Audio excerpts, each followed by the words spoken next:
Takabba bashaddu hada bashaddu jala baddeni kun asiyakat tadika keessa ofte bashannan siisaa jirti beeta ficaaye kun abbaan bashaddu muddamarra amma takkitti fichannu hafe jette biyya mata garagalchite biyya nyaachisaa jirti seenaasi haati bashaddu manaa quba qabdu kun biyya nyaachisaa jiran kun amma bakka geessine jedhanii takkitti fichannu hafe kun as biyya tiraraa jira kun abbaa bashaddu keessanii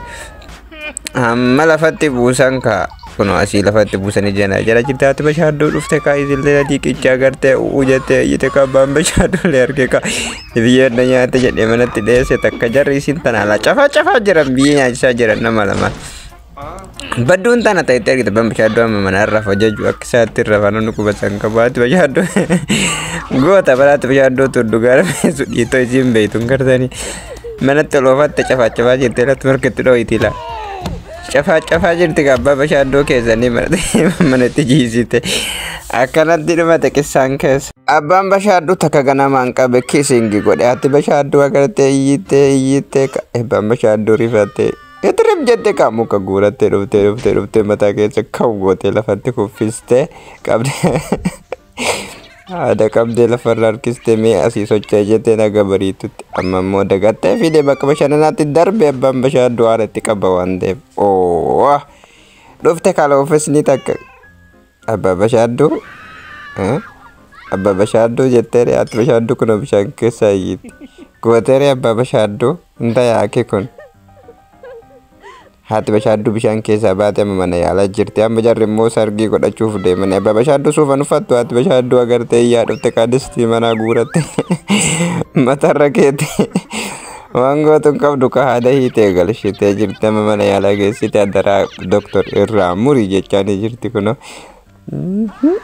allahu akbar irraa murame abbaan bashaddu iyyatiitti qabe achirraa booyaa jira Commander Abba Bashaddu kuno warra ruza qabani mashallah sargi ajaiba kana godhachuuf indeeman kuno Abba Bashaddu qabatette Abba Bashaddu warra bareede mo wow kuno amma dhufanii jirani bakka ruza ummatatti mataa qabatanii jirani amma sammuu achi garagalanii mataa gadi qabatanii waan gabbaranitti jechuudha amma immoo jaarsaa jaartidha kuno waliif mataa gadi qabatanii wal ejenna jedhani kuno amma wal fuudhanii deeman ka kuno akka ajaiba kanatti mashallah amma bakka siree gayanii kuno asitti amma abbaan bashaddu bareeddi haati bashaddu ajaa'iba bareeddi mashallah asitti kuno amma kiisu wal godhaa jirani abba bashaddu miira keessa baay'ee wayyoo abjuu taate ka wanni nu haasofne sun guutuun abjuu taate abba bashaddu dallani ka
Mashallah abbaan bashaddu warshaa uffataa keessa jira kun ammoo suma warshaa uffataa keessa jiru uffata xiqqishuu tana fuudhee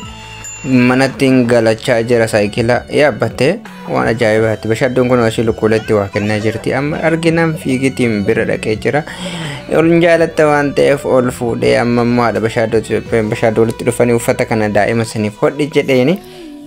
waan ajaa'ibaatti kaaba uummanni mee uffata akkamii hodhuu fide haati bashaddu ogeetti rabbiin jaartee kana namatti haa qabu ogeettidha kun ammoo uffata hodhaafii jirti bashaddu